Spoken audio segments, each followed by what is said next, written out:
Hello दोस्तों, नमस्कार। Welcome back to curious Sharif the daily dose of Indian football. तो सबसे पहले बात करते हैं कल हुई ISL future deciding marathon meeting के बारे में। तो अगर इस मीटिंग को वन लाइन में एक्सप्लेन करना है कि क्या हुआ, तो ये हुआ दोस्त।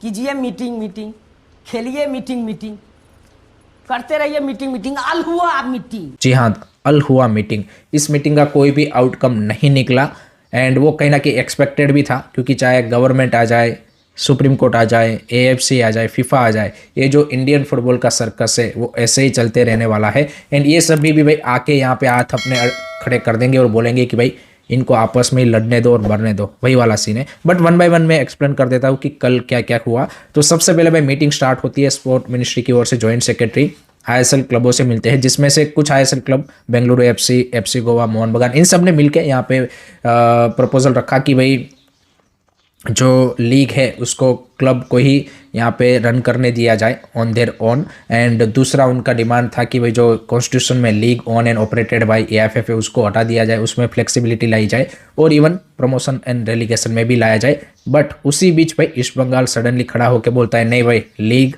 Should be on by AFF. Basically भाई कल्याण चौबे के वो पपेट बन के वहाँ पे आए थे और कोई बैक डील दोनों के बीच में शायद हुआ होगा, तो इसीलिए उस तरह का उन्होंने स्टेटमेंट दिया। तो वहाँ पे भी आईएसएल क्लब भी in this crisis situation same page पे नहीं दिखे, तो दैट्स अनफॉर्चुनेट पार्ट। उसके बाद आई लीग क्लबों से मिला जाता है, आई लीग क्लब एंड उनसे लोअर लेवल वाले जो आई लीग 2 और उन सब के क्लब है उनके ऑफिशियल से। तो उनका कहना था कि भाई यहाँ पे जो सभी लीग्स है उनका एक ही कमर्शियल पार्टनर होना चाहिए, जो कि सही डिमांड है। एंड प्रमोशन रेलीगेशन के ऊपर भी उन्होंने जोर डाला कि वो भी होना चाहिए। देन उसके बाद एफएसडीएल से मिला जाता है। एफएसडीएल भी अपना बताता है कि भाई हमने 2000 करोड़ इन्वेस्ट किया, इतना लॉस हुआ, ये सारी चीज़ें नंबर्स उन्होंने यहाँ पे बेसिकली मिनिस्ट्री को दिया कि भाई ये चीज़ें इतनी इन्वेस्टमेंट हुई है। देन उसके बाद ब्रॉडकास्टर से मिला जाता है, तो उसमें जियो हॉटस्टार अपने व्यूअरशिप के नंबर बताता है कि भाई व्यूअरशिप यहाँ पे 2014 में थी, उससे डाउन हुई है। एंड इंडिया में फुटबॉल के नंबर्स बढ़ाने के लिए, व्यूअरशिप के एंड सस्टेनेबल बनाने के लिए ब्रॉडकास्टिंग यहाँ पे नेशनल टीम का अच्छा करना ज़रूरी है, जो कि एट द मोमेंट अच्छा नहीं कर रहे। तो ये बात बिल्कुल सही है। फिर फैन कोड ने भी कुछ 2-3 जनरल यहाँ पे बातें रखी। देन सडनली भाई जी यहाँ पे आया था, जी हाँ दोस्तों, जो कि 2010 में इंडियन फुटबॉल को छोड़ के चला गया था बीच मझधार में, और उसके बाद ही रिलायंस ने ये 15 साल का कॉन्ट्रैक्ट साइन किया था। तो वो भाई सडनली आया और उन्होंने तो भाई बोला कि 20 से ऐसे हमें बात करना चाहिए, वो ये करना चाहिए। तो भाई वो बेसिकली वो नहीं होता कि भाई कोई सीरियस डिस्कशन हो रहा है उसमें आके कुछ कोई लोग यहाँ पे टांग लड़ाने के लिए आ जाते हैं, वही वाला सीन उनका था। तो उन्होंने भाई उस तरह के फालतू यहाँ पे सजेशन दिए। देन होता है भाई फाइनल मीटिंग की, जहाँ पे स्पोर्ट मिनिस्टर खुद आते हैं एंड ये जो सारे स्टेक होल्डर्स हैं उनको भी बिठाया जाता है। तो उसमें सबसे पहले तो स्पोर्ट मिनिस्टर पूछते हैं कि भाई ये सिचुएशन ही क्यों हुआ, और सही क्वेश्चन है कि भाई ऐसी हालत ही क्यों आई कि भाई आप ऐसे एक मोड़ पे आ चुके हो कि जहाँ पे आपका लीग फुटबॉल बिल्कुल खत्म हो चुका है। तो उसमें कल्याण चौबे ने भाई कोर्ट का वो बहाना दे दिया कि भाई इसकी वजह से चीज़ें डिले होगी और ये होगी। बेसिकली उन्होंने अपना फेस सेव करने की कोशिश की, एफएसडीएल ने अपनी ओर से पॉइंट रखे। फिर यहाँ पे कुछ और स्टेक होल्डर्स थे, लाइक मिनर्वा एकेडमी के यहाँ पे ओनर रंजीत बजाज, उन्होंने अपनी एकेडमी की भाई प्रमोशन कर दी वहाँ पे कि हमने इतने प्लेयर प्रोड्यूस कर दिए। फिर चर्चिल ब्रदर ने अपनी लेगेसी की प्रमोशन कर दी कि हम इतना इन्वेस्ट करके इतने पुराने क्लब है। तो इस तरह से बेसिकली सेल्फ एजेंडा से लोग यहाँ पे अपनी अपनी वाहवाही स्पोर्ट मिनिस्ट्री के सामने की कि भाई हमने तो ये किया है, इन्होंने ये नहीं किया है, और एक दूसरे के सामने यहाँ पे उंगली यहाँ पे रखी और इनकी गलती है, इनकी गलती है, जबकि गलती सबकी है। It's a overall system failure जिसमें सबका यहाँ पे रोल रहा है, कोई एक बंदे की या फिर कोई एक स्टेक होल्डर की गलती नहीं है। बट ये लोग एक्सेप्ट तो नहीं करते, हम सबको पता है। तो वही वाली चीज़ हुई। एंड उसके बाद यहाँ पे स्पोर्ट मिनिस्टर ने बोल दिया ठीक है भाई, कुछ करो डिसाइड, लीक होगा, ऐसा उन्होंने स्टेटमेंट दे दिया, जनरल स्टेटमेंट दे दिया। कल्याण चौबे ने तो आते ही दे दिया था हम लीक करने के लिए रेडी है, तो कीजिए ना भाई, कौन रोक रहा है आपको। मतलब इस सीज़न लीक करने का इन लोगों के ऊपर इतना बड़ा भूत यू कैन से कि सवार हो चुका है कि दे आर नॉट थिंकिंग कि लॉन्ग टर्म एक सस्टेनेबल प्लान लेके कैसे चले। एंड आई थिंक जो एफएसडीएल ने पहला ऑफर दिया था उस मॉडल के साथ ये लोग जाएंगे तो एक लॉन्ग टर्म यहाँ पे आई वुड से कि एक मोर वायबल वे में आगे बढ़ पाएंगे, कि जहाँ पे क्लब का भी एक ओनरशिप बनेगा। एंड ये ऑल ओवर दी वर्ल्ड यहाँ पे बड़ी लीग्स जो है उसमें इस तरह का मॉडल भाई फॉलो किया जाता है, चाहे वो प्रीमियर लीग हो, ला लीगा हो, बुंदेसलीगा हो। उसमें आप देखिए कि भाई लीग रन करने में क्लब का भी रोल रहता है ताकि उनकी भी जिम्मेदारी बने। एंड आई थिंक एक हार्ड रिसेट के साथ ये लोग आगे बढ़ेंगे।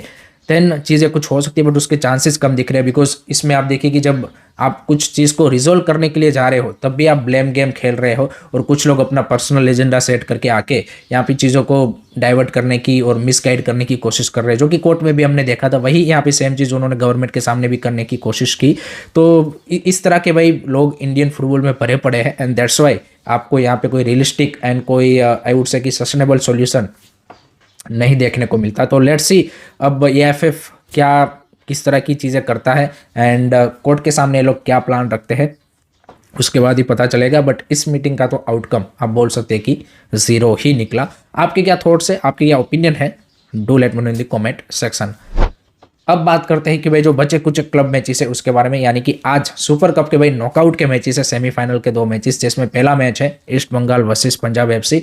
एक्साइटिंग मैच होगा यहाँ पे, बिकॉज पंजाब एफसी के यंग गन्स ने भाई यहाँ पे ग्रुप स्टेज में अच्छा परफॉर्मेंस किया था। लास्ट में वो भाई बेंगलुरु एफसी को जिस तरह से उन्होंने पेनल्टी शूटआउट में हराया, so that was a great match. On the other side East Bengal भी भाई coming up with you can say कि good team this season, and एक कांटे की टक्कर होगी no doubt. East Bengal has a more experience player, चाहे वो इंडियन हो या फिर फॉरेनर्स हो, जबकि पंजाब की यहाँ पे टीम काफ़ी यंग मान सकते हैं उस सेंस में। उनके जो फॉरेनर्स भी है वो भी अभी इसी सीज़न वो सारे नए फॉरेनर्स लेके आए हैं, सो एक कांटे की टक्कर होगी। बट लेट होप सो एक एंटरटेनिंग मैच हमें देखने को मिले। I personally want to see Punjab FC winning this match with young guns. That would been a really some amazing story, but East Bengal is also strong, so it's gonna be a tough fight. Second match है भाई FC Goa versus Mumbai city FC, traditional rivals. तो वो भी भाई काफ़ी तगड़ा match हो सकता है पॉसिबली, बट नो डाउट वहाँ पे भाई FC Goa is clear cut favourite. उसके 2-3 रीज़न है। सबसे पहला तो भाई वो होम पे खेल रहे हैं, दूसरा यहाँ पे कि भाई वो बेटर कम्पिटिटिव मैचेस खेल के आ रहे हैं एसीएल टूर उन सब के, जबकि मुंबई सिटी ने भाई ये जो 3 ग्रुप स्टेज के मैचेस खेले दैट्स इट, एंड उसमें भी भाई पहले मैच में वो एससी दिल्ली के सामने स्ट्रॉन्ग दिखे थे। उसके बाद यहाँ पे वो राजस्थान यूनाइटेड, केरला ब्लास्टर के सामने नो डाउट वो यहाँ पे लास्ट में जीत गए केरला ब्लास्टर के सामने, एंड बट उतना कोई कन्विंसिंग परफॉर्मेंस उनका दिख नहीं रहा था, और उनके प्लेयर भाई उतने कम्पिटिटिव मैचेस भी नहीं खेल के आ रहे हैं। So I think from that perspective definitely FC Goa उस मैच में फेवरेट है, but you never know, anything can happen. So देखते हैं कौन 2 फाइनलिस्ट बनते हैं सुपर कप के ये 2 सेमीफाइनल से। आपका क्या प्रिडिक्शन है दोनों मैच का, कमेंट सेक्शन में जरूर बताइएगा। लास्ट में बात करते हैं भाई मेसी के द गोट टूर के बारे में। तो भाई और भी ज़्यादा बड़ा ये मेसी का द गोट टूर हो चुका है। जी हाँ दोस्तों, मेसी तो आने ही वाला है, उसका ऑलरेडी क्रेज है, लेकिन जो द गोट टूर के ऑर्गेनाइजर्स हैं उन्होंने कंफर्म कर दिया है कि कोलकाता में भाई मेसी के साथ ऑन दी स्टेज बॉलीवुड के किंग खान शाहरुख खान भी देखने को मिलेगा। जी हाँ दोस्तों, तो शाहरुख खान एंड मेसी का भाई कोलैब यहाँ पे होने जा रहा है, and this is gonna be a massive thing. So भाई जो फुटबॉल फैंस हैं यहाँ पे एंड मेसी के फैंस हैं, शाहरुख खान के फैंस हैं, उनके लिए भाई एक बड़ा मोमेंट होगा कि 2 एब्सोल्यूट सुपरस्टार यहाँ पे साथ में स्टेज शेयर करेंगे। उसके बाद हैदराबाद में भी आप देखिए कि हैदराबाद के सीएम जो कि फॉर्मर फुटबॉलर रह चुके हैं वो भी यहाँ पे अपनी टीम का मैच मेसी के साथ खेलेंगे। तो इस तरह के इवेंट हैदराबाद में, फिर दिल्ली में, फिर मुंबई में, again some other big celebrities of sports, cricket and Bollywood यहाँ पे ऑब्वियसली मेसी के साथ स्टेज सेट करेंगे। सो ये जो मेसी का द गोट टूर है वो भाई और ज़्यादा बिगर एंड ग्रांड बन चुका है, एंड लेट्स सी किस तरह का यहाँ पे एटमॉस्फेयर इस पूरे द मेसी गोट टूर में रहता है।